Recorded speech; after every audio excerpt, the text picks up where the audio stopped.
Hi, for my court case, I did the RG and GR Harris Funeral Homes Incorporated versus EEOC and Amy Steffens. In this court case, we see that Amy Steffens is unlawfully terminated through her employer, Harris Funeral Homes, for not conforming to her gender at birth roles of male, and that she saw her true gender identity as female. So while she was transitioning, her employers didn't see that met up to their standards and had terminated her.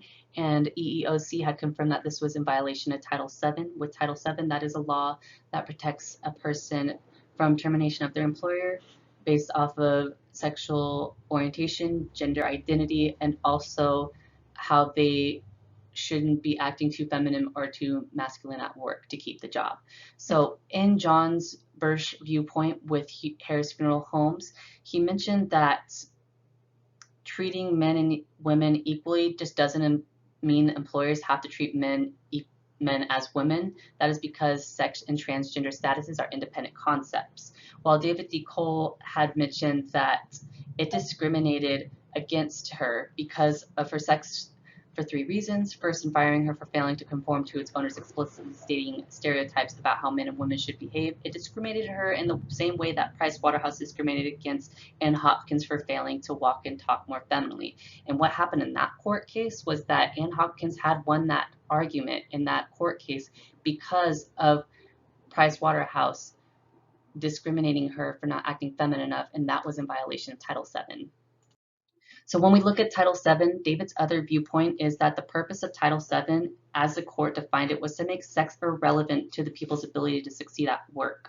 While when we look at John's point of view with Harris Funeral Homes, he had mentioned that Title VII only protects genders at birth, not genders in transition or beliefs. So his beliefs were that it will only protect someone on their assigned at birth from being discriminated by their employer, not their beliefs for if they were transitioning or they're not sure of their true gender identity.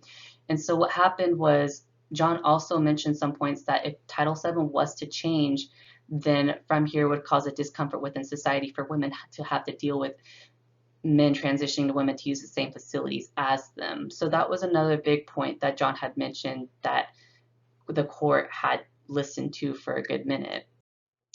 A court case that is relevant to this situation was the Bostick versus Clayton. Gerald Bostick is a gay man who worked in Clayton County for 10 years. Around 2013, he did join a gay recreational softball league, and what happened from there was that people were beginning to question his choices and his sexual orientation, that even at work, his employer had begun to notice this, and coworkers began to leave nasty remarks to him, and later on he ended up getting terminated for his sexual orientation. In this court case, Supreme Courts confirmed that Title VII now definitively joins these statutes in prohibiting forms of discrimination based on sex, including discrimination based on the traits like sexual orientation and gender identity that cannot be separated from an individual's sex. For the interest groups involved in this court case in support of Harris Funeral Homes, we had the Women's Liberation Front. The Women's Liberation Front, they were very similar to John's viewpoints on how it would become a discomfort for women having to share a public facility with men transitioning to female, and that could raise violence within society. Although with American Medical Association, who was on the sides of EEOC and Amy Steffens, they had mentioned that when transgender individuals are discriminated at work, they claim it can lead to psychological distress and health disparities between transgender and even cisgender people. When I looked up surveys for this, I did find a poll from 2020 SCOTUS poll, and this was a survey of 2,000 people with a margin error of 2.2%. And so in this survey, 2,000 people were taking a poll if it should be legal or illegal for employees to be fired based on being transgender, and 78.8% agreed that transgenders shouldn't be fired, while 21.2% had agreed that they should be fired.